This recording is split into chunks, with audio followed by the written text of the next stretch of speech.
Hello वाला मित्रों, जय गुरुदेव, जय श्री राम, हर हर महादेव, जय श्री कृष्ण भगवान, जय श्री बाबा रामदेव बिरणोजावाला। सनातन धर्म की जय हो मित्रों। મિત્રો આપણે જે જીવન જીવી રહ્યા છીએ એ ભગવાનની આપણને એક ગિફ્ટ છે, બક્ષિસ છે.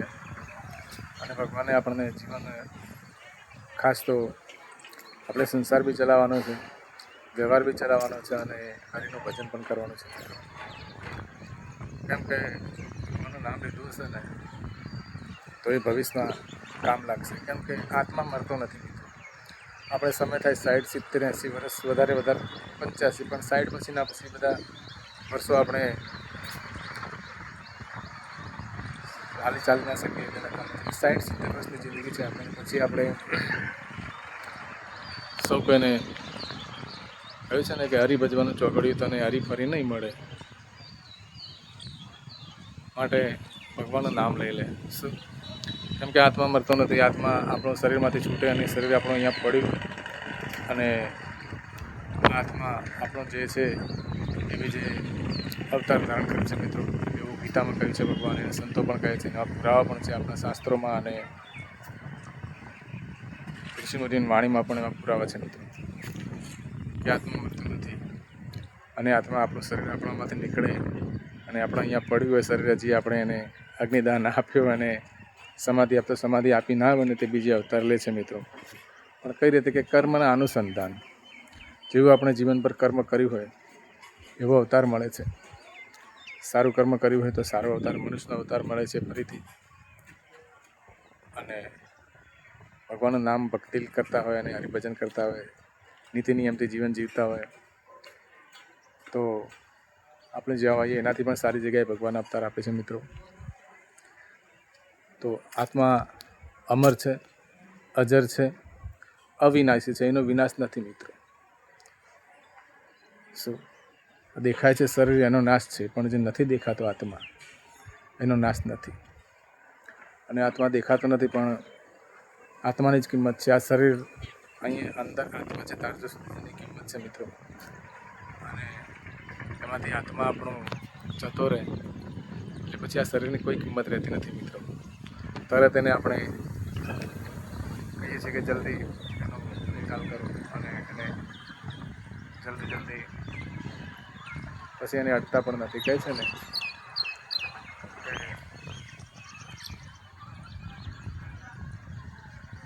આત્મા અમર છે અને આત્મા ફરીથી અવતાર લે છે. તો મિત્રો આપણે આ દેહ છોડીને જ્યારે જઈશું તો બીજે આપણે શરીર ધારણ કરવું પડશે, પણ જેવું આપણે કર્મ કર્યું છે એવું આપણને સામે શરીર મળશે.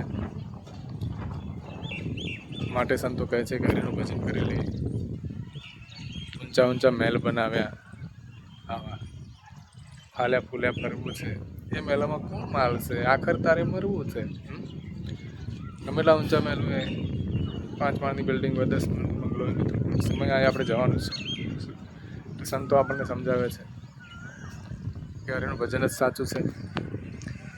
આપણે બધું સંસારનું કામ કરવાનું છે, વ્યવહાર દ્રષ્ટિ બધી રીતે આપણે જીવનમાં રહેવાનું છે, કામ ધંધો મજૂરી બધું કરવાનું છે, પણ આત્માથી આત્મકલ્યાણ માટે હરિનું ભજન જરૂર છે મિત્રો. અને પવિત્ર જીવન જીવવું, તન મન પવિત્ર જેનું હોય એ ભગવાનના લિસ્ટમાં હોય છે. ભગવાનને એમને ગમે છે કારણ કે ભગવાન બધાને ધ્યાન રાખે છે. આપણે માણસ છીએ તો બી આપણો ડેટા, આપણે ક્યારે જન્મ્યા, આપણે કેટલી મિલકત છે, કેટલી જમીન છે, ઘર ક્યાં છે, કઈ જગ્યાએ છે, આપણું આધાર કાર્ડ નંબર શું છે, ચૂંટણી કાર્ડ, આપણા કેટલા વર્ષ થયા, આપણે કેટલા બાળકો છે, કેટલી મિલકત છે, બધું જ આપણું તાલુકા જિલ્લામાં આપણું રેકોર્ડ હોય છે. એટલે બધો ડેટા રાખે છે. એ માણસો છે, અધિકારીઓ છે બધા, તો બી રાખે છે.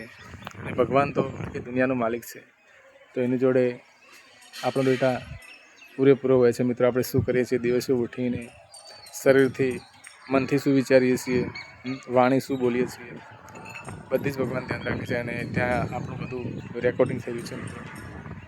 તો ભગવાનને આપણે ગમીએ અને ભગવાનને ખોટું ના લાગે એવું કોઈ કામ ના કરવું અને આગળનું ભવિષ્ય વિચારીને ચાલવું મિત્રો.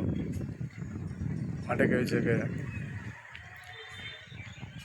જાડો પહેરો જાણો પહેરો પહેરો મલમલ વાઘા.